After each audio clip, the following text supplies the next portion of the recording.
নামাজের যে শক্তির জায়গাটা, এটা আমরা অনেকেই অনুভব করি না। আমরা মনে করি নামাজটা জাস্ট আল্লাহ অর্ডার করেছেন তাই আমাকে পালন করতে হয়। নামাজের যে একটা স্পিরিচুয়াল, আধ্যাত্মিক বিশাল বড় পাওয়ারের জায়গা আছে, এটা আমরা অনেকে অনুভব করি না। এই জন্য ঈমানের পর ইসলামের সবচেয়ে বড়, সবচেয়ে গুরুত্বপূর্ণ বিধানের নাম হলো 5 ওয়াক্ত নামাজ। ঈমানের পর 5 ওয়াক্ত নামাজের চাইতে গুরুত্বপূর্ণ বা ইম্পর্টেন্ট কোনো বিধান ইসলামে আর নেই। বিষয়টা এত গুরুত্বপূর্ণ যে কোরআনে কারিমে সলাতুল খৌফ সম্পর্কিত একটা ধারণা দেওয়া হয়েছে, বিধান দেওয়া হয়েছে। আপনারা অনেকেই তেলাওয়াত করেন, অনেকে জানেন। যদি কেউ সম্মুখ সমরে লিপ্ত থাকে, মুখোমুখি যুদ্ধ যেটাকে বলে, আগের যুগে যেটা হতো, সেই মুখোমুখি যুদ্ধে যদি কেউ রত থাকে, এমত অবস্থায় তার নামাজ পড়ার যখন সময় হবে তখন তিনি কিভাবে নামাজ পড়বেন? যোদ্ধাদের, সৈনিকদের একটা দল তারা শত্রুপক্ষের সঙ্গে লড়াই করবে, আত্মরক্ষা করবে। আরেকটা দল একজন ইমামের অধীনে 1 রাকাত নামাজ পড়বে। 1 রাকাত নামাজ পড়ে শেষ করার পর তারা চলে যাবে। অথচ 1 রাকাত নামাজ পড়ে তো নামাজ শেষ হয় না 2 রাকাতের নিচে। মুসাফির অবস্থায় 2 রাকাত, সলাতুল খৌফ 2 রাকাত। এই 2 রাকাত অবস্থার যে নামাজ, সেটা 2 রাকাত নয়, বরং 1 রাকাত পড়ে তারা চলে যাবে। কেন? কারণ এটা রণাঙ্গন, এটা সাধারণ জায়গা নয়, এতগুলো মানুষের জীবনের ব্যাপার। সো তারা যে আবার রণাঙ্গনে যুদ্ধে লিপ্ত হবে, এতক্ষণ যারা যুদ্ধে নিজেদের নিরাপত্তার চাদরে ঢাকার জন্য লড়ছিল, তারা আবার এসে ওই ইমাম যিনি আছেন তিনি ইমামতি করবেন, তার পেছনে ইমামের 2য় রাকাতে তারা এসে জয়েন করবেন। তার মানে তাদের 1ম রাকাত হবে। এরপর এরা আবার 1 রাকাত পড়ে আবার চলে যাবে। প্রথম যে গ্রুপটা 1 রাকাত পড়েছিল তারা আবার ব্যাক করে 2য় রাকাত পড়বে। এর মধ্যে ইমামের নামাজ শেষ হয়ে যাবে, তারা নিজেরা একা একা 2য় রাকাত শেষ করবে। এরপরে তারা আবার যাওয়ার পরে 2য় গ্রুপ এসে তাদের 2য় রাকাত আদায় করবে।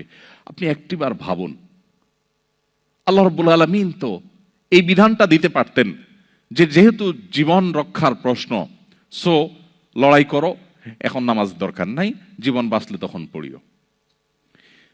ইসলামের নামাজের ইম্পর্টেন্সি কোন লেভেলে হলে যে এইরকম পরিস্থিতিতে পর্যন্ত আপনাকে রাকাত ভাগ করে নামাজ পড়ার বিধানও দেয়া হয়েছে। এই বিধান ছিল। এটা নামাজের গুরুত্ব আমাদেরকে বুঝতে সাহায্য করে। আমরা অনেকেই হয়তো জেনে থাকব, আমাদের প্রিয় নবী সাল্লাল্লাহু আলাইহি ওয়াসাল্লাম তার জীবনের সবচাইতে গুরুত্বপূর্ণ কাজ ছিল নামাজ। কানা ইজা হাজাবাহু আমরুন ফাজা ইলা সালাহ। নবীজি যখনই কোনো কঠিন পরিস্থিতির মধ্যে পড়তেন, নামাজের দিকে ধাবিত হতেন। যখনই মনটা খারাপ থাকতো, পেরেশান হতেন, বেলাল রাদিয়াল্লাহু তাআলাকে বলতেন, আরিহনা বিহা ইয়া বেলাল, ও বেলাল একটু আজান হাঁকো, একটু আজান হাঁকো, আজান হেঁকে নামাজের আয়োজন করো, আমাকে শান্ত করো, আমাকে একটু প্রশান্তি দাও। নামাজে কি তৃপ্তি ছিল! মা আয়েশা রাদিয়াল্লাহু তাআলা বলছেন, নবীজি যখন রাতে নামাজে দাঁড়াতেন, তাহাজ্জুদে দাঁড়াতেন, লা তাসআল আন হুসনিহিন্না ওয়া তুলিহিন্না, নবীজির সে নামাজের সৌন্দর্য, তার সে নামাজের কোয়ালিটি আর বলো না। তিনি যখন দাঁড়িয়ে কেরাত পড়তেন, মনে হতো তিনি বোধহয় আর রুকুতে যাবেন না। কত দীর্ঘ কেরাত হলে 1 রাকাতে সূরা বাকারা, লম্বা লম্বা সূরা শেষ করা যায়, ঘন্টাকে ঘন্টা দাঁড়িয়ে থাকা যায়। নামাজে কতটা তৃপ্তি হলে এটা সম্ভব হয়! এরপর তিনি যখন রুকুতে যেতেন, এত দীর্ঘ সময় ধরে রুকু করতেন। মা আয়েশা রাদিয়াল্লাহু তাআলা আনহা তিনি বলেন যে তার রুকু দেখে, সে রাতের নামাজের রুকু দেখে আমার মায়া হতো। ইস, তিনি কি আর মাথা উঁচু করবেন না? আবার যখন সেজদায় যেতেন, মনে হয় সেজদায় এই বুঝি তার শেষ সেজদা, আর মনে হয় মাথা উঠাবেন না। এত দীর্ঘ সময় নিয়ে নামাজ পড়তেন, এত লম্বা সময় নিয়ে নামাজ পড়তেন, এবং নামাজে দাঁড়িয়ে এত লম্বা সময় রুকুতে সেজদাতে অতিবাহিত করতেন, সময় যে তার পা মোবারক ফুলে যেত। ভাইরা আমার, পা ফুলে যাওয়া কিন্তু কোনো স্বাভাবিক বিষয় নয়। আপনি অনেক সময় দাঁড়িয়ে থাকলে, একটা পজিশনে থাকলে হয়তো পা ব্যথা হয়ে যাবে, পা ফুলে যায়। এই ফুলে যাওয়াটা সাধারণ বিষয় না। কি পরিমাণ প্রেশার নিলে পা ফুলে যেত! নবী করিম সাল্লাল্লাহু আলাইহি সাল্লাম নামাজে সে তৃপ্তি পেয়েছেন। আজ দুর্ভাগ্য আমাদের কাছে নামাজটা জাস্ট বোঝা।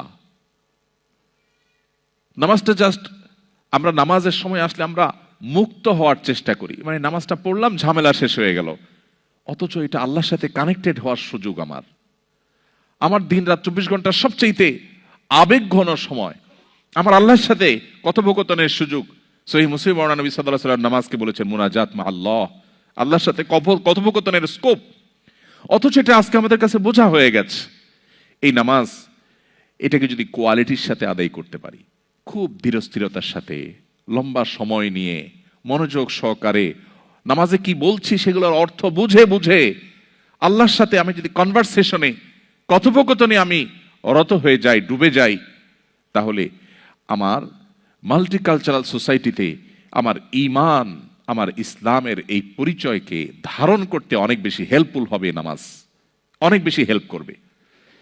আপনারা আয়াত অনেকেই জানেন, আল্লাহ তাআলা বলেছেন ইন্নাস সালাতা তানহা আনিল ফাহশাই ওয়াল মুনকার। নামাজ মানুষকে অশ্লীল মন্দ কাজ থেকে বাঁচিয়ে রাখে। আমাদের অনেক ভাইরা আছে যারা ঠুনকো অজুহাতে নামাজ তরক করেন, বিশেষ করে এই ধরনের পরিবেশে আপনারা যেখানে আছেন। যে অফিসে আমার কলিগদের মধ্যে কেউ মুসলমান না, আমি একা মুসলিম, আমি একা নামাজ পড়লে কেমন দেখা যায়, সবাই তাকিয়ে থাকবে। অথবা আমি বাহিরে আছি, তো সেখানে নামাজ পড়তে গেলে কেমন দেখা যাবে, এখানে কোনো মসজিদ পাচ্ছি না আশেপাশে, এদিকে ওয়াক্ত শেষ হয়ে যাচ্ছে, তাহলে আমি নামাজ না পড়লে, নামাজ পড়তে গেলে সবাই আমার দিকে তাকিয়ে থাকবে, বা আমি একটু বিব্রতকর পরিস্থিতি পড়ব। এরকম ঠুনকো অজুহাতে আমরা অনেকে নামাজ ছেড়ে দেই। এটা হলো আমাদের ইমানের দুর্বলতার কারণে, আমার ইমানের দুর্বলতার কারণে। একজন ইমানদার তার জীবনে কোনো অবস্থাতে তিনি নামাজ ত্যাগ করতে পারেন না। ইসলামে অনেক বিষয়ের ত্যাগ, এটার বিকল্প আছে, কিন্তু নামাজ ত্যাগের বিকল্প নেই। এই জন্য কোনো মুসলিম নামাজ ত্যাগ করতে পারেন না। মুহাম্মদ সাল্লাল্লাহু আলাইহি সাল্লামের সময় মুনাফিক যারা ছিল তারাও নামাজ পড়তো, যারা ভিতরে ভিতরে অমুসলিমদের চর ছিল তারা নামাজের সময় মসজিদে উপস্থিত হতো। এই জন্য এই পরিবেশে যদি আপনি 5 ওয়াক্ত নামাজকে সর্বোচ্চ গুরুত্বের সাথে আদায় করেন, আপনি যদি একাকী কোথাও কোনো অফিসে থাকেন, একাকী নামাজ পড়বেন, আপনি অন্তত ফরজটুকু হলো আপনাকে পড়তেই হবে। আপনার লাঞ্চের ব্রেকের সময় আপনি ওয়াশরুমে যাওয়ার যে সময়টা পাবেন, সেই সময়টা থেকে সেভ করে আপনাকে নামাজ পড়তে হবে, যে কোনো মূল্যে পড়তে হবে। তো যদি কেউ নামাজের ব্যাপারে এই নো কম্প্রোমাইজের জায়গায় যেতে পারে, আশা করা যায় তার ঈমানকে আল্লাহ তাআলা সেভ করবেন। কারণ অন্যায় অশ্লীলতা থেকে সে বাঁচতে পারবে, এই নামাজ তাকে প্রতিহত করবে তার সমস্ত বাধাগুলোকে। এই জন্য নামাজের ব্যাপারে আমাদের সর্বোচ্চ গুরুত্ব আরোপ করতে হবে। আমাদের বোনরা অনেক সময় দেখা যায় এমন কোনো পরিবেশে যান যে পুরুষরা যেখানে সেখানে ঘাসের উপর দাঁড়িয়ে গেল, বোনরা দাঁড়াতে পারেন না, কিন্তু তাদেরকেও দাঁড়াতে হবে। সবাই তাকিয়ে থাকবে, থাকুক না। হ্যাঁ, আমি বলছি না আপনাকে মানুষের চলাচলের রাস্তায় আপনাকে দাঁড়িয়ে যেতে, আমি বলছি না আপনাকে এমন কোনো জায়গায় দাঁড়িয়ে যেতে যে মুসলমানদের সম্পর্কে এখানকার অন্য ধর্মাবলম্বীরা বাজে ভুল ধারণা নেয়, আমি সেটা বলছি না। নিশ্চয়ই আপনি 2 রাকাত নামাজ পড়ার মতো জায়গা আপনি বের করে নিতে পারবেন, সেটা আপনাকে করতেই হবে। অতএব এই জায়গাটাতে আমাদের কোনো কম্প্রোমাইজ করা চলবে না। আমাদের সাবকন্টিনেন্টে যারা আমরা মুসলমান, আমাদের মধ্যে একটা ধারণা জন্মেছে যে নামাজ না পড়লে কি হয়েছে, ঈমান আছে। অনেক বেনামাজিকে নামাজের কথা বললে বলে, ভাই নামাজ না পড়লে কি হয়েছে, আমার ঈমান আছে। নাম আতর আলী, গায়ের থেকে দুর্গন্ধ আসে। নাম কি? আতর আলী, গায়ের থেকে আসে কি? দুর্গন্ধ। ব্যাপারটা ওই রকম। আপনি বলতেছেন নামাজ না পড়লে কি হয়েছে, আমার ঈমান আছে, মানে আপনার ঈমান এত মজবুত। আপনার ঈমান তো আমার দরকার, যে না পড়লেও থাকে। অথচ নবী করিম সাল্লাল্লাহু আলাইহি সাল্লাম কঠোরভাবে বলেছেন, শক্তভাবে তিনি বলেছেন, আল ফারকু বাইনানা ওয়া বাইনাহুম তারকুস সালাহ। ঈমানদারের সাথে অমুসলিমের পার্থক্যই হলো মূলত নামাজ। এটা ঈমানদারকে পৃথক করে। অতএব কোনো অবস্থাতে এটা ছাড়া যেতে পারে না। আমি আপনাদেরকে উদাত্ত আহ্বান করতে চাই, আমাদের অনেক ভাইরা আছেন যারা বাসায় নামাজ পড়েন, কর্মস্থলে পড়েন না, অথবা 5 ওয়াক্ত নামাজ পড়েন কিন্তু একটু ঝামেলা হলে তিনি নামাজ কাজা করেন। পৃথিবীর অনেক দেশে আমাদের অনেক ভাই বোনরা আছেন যারা আমাদের কাছে প্রশ্ন পাঠান, বলেন ভাই সকাল থেকে নিয়ে নামাজের সময় পাই না, তো আমি একসাথে ডিউটি শেষে বাসায় এসে জোহর, আসর, মাগরিব, এশা একসাথে পড়ি। নামাজটা এরকম ছেলে খেলা নয়। আল্লাহ বলেছেন ইন্না সালাতা কানাত আলাল মুমিনিনা কিতাবাম মাওকুতা, নির্দিষ্ট সময় নামাজ পড়াটাকে অপরিহার্য করা হয়েছে। আপনার যদি এমন কোন জব, এমন কোন চাকরি করতে হয় যে চাকরি করতে গিয়ে আপনি নামাজ পড়তে পারবেন না, তো সেই চাকরি আপনি করবেন কিনা তার আগে সিদ্ধান্ত আপনাকে নিতে হবে আপনার ঈমানের আলোকে। আপনাকে যদি আমি অফার করি যে আপনি একটি জব আপনার সামনে আছে, আপনি একটা চাকরি করবেন, সেখানে আপনি ডিউটি চলাকালীন সময়ে শুধু নিঃশ্বাসটা বন্ধ করে রাখতে হবে, স্যালারি পাবেন আপনি 1 বিলিয়ন, কেউ করবে এই চাকরি? কারণ স্যালারি তো পরের কথা, প্রথম দিনের কয়েক সেকেন্ডের পরেই তো আমি মারা যাব। তো 1 বিলিয়ন যদি আমি পাইও, এটাতে আমি কি করব? ইমানদারের কাছে নামাজটা সেরকম। আমার নামাজ যদি পড়াই না যায়, আমার ইমানে যদি না থাকে, তো আমি এই চাকরি দিয়ে কি করব? ভাইরা আমার, ওই যে আমি শুরুতে বলছিলাম নবী সাল্লাল্লাহু আলাইহি ওয়াসাল্লাম যে ফিতনার কথা বলেছেন না, কিয়ামতের আগে বহুবিধ ধোঁয়াশা আসবে। ফিতনা মানে ধোঁয়াশা, বিভ্রান্তি, চকচকে লাইফ, কালারফুল জীবন, এটার হাতছানি আমাদেরকে ডাকে। আমাদের মনে হয় এটা পেয়ে গেলে, আমি পিআর পেলে, পাসপোর্ট পেলে, অমুক জায়গায় যেতে পারলে, তমুক ক্যারিয়ারে উঠতে পারলে, অমুক জায়গায় পৌঁছতে পারলে বোধহয় আমি সুখ শান্তি পেয়ে যাব। সেটা পাওয়ার পরে আমাদের মনে হয় না, তেমন কোনো পরিবর্তন হয়নি। এগুলা নিছকই মরিচিকার মতো, মানুষকে পাগলের মতো, পঙ্গপালের মতো ডাকতে থাকে, টানতে থাকে। ছাত্র জীবনে মনে হয় ভালো রেজাল্ট করলে বোধহয় আমি সাকসেস হয়ে যাব। অনেক কষ্ট করে রেজাল্ট করার পর দেখা যায় অনেকে সাকসেস হতে পারেন নাই। এরপর মনে হয় ঘুষ দিয়ে হোক, চুরি করে হোক, দুর্নীতি করে হোক, 2 নম্বরই করে হোক, একটা চাকরি পেলে বোধহয় আমি সোনার হরিণ পেয়ে যাব। হয়তো চাকরি পেয়েও যায়, কিন্তু সুখ হয়তো তার আর ধরা দেয় না।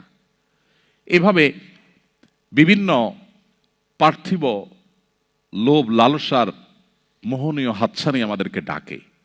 নবী সাল্লাল্লাহু আলাইহি ওয়াসাল্লাম সেই কথা ইঙ্গিত করেছেন, ফিতনা সমূহের মধ্য থেকে এগুলো এক রকমের ফিতনা, যে লাল নীল লাইফ, রঙিল জীবন, কালারফুল লাইফ, এটার লোভে আমরা পাগলের মতো ছুটতে থাকি, নামাজ পড়ি না, নামাজকে কম্প্রোমাইজ করি আমার জব ঠিক রাখতে গিয়ে। এটা কোনো মুসলিমের কাজ না। এই কাজ করলে সে মাল্টিকালচারাল সোসাইটিকে আজ হোক আর 2 দিন পরে সে হারিয়ে যেতে বাধ্য। সে অতল গভীরে হারিয়ে যাবে, এই ফিতনার অন্ধকারে সে ডুবে যাবে। নিজেকে সেভ করার জন্য নামাজটাকে নো কম্প্রোমাইজের লেভেলে রাখার কোনো বিকল্প নাই। আল্লাহ আমাদের সবাইকে 5 ওয়াক্ত নামাজকে সর্বোচ্চ গুরুত্বের সাথে আদায় করার তৌফিক দান করুন।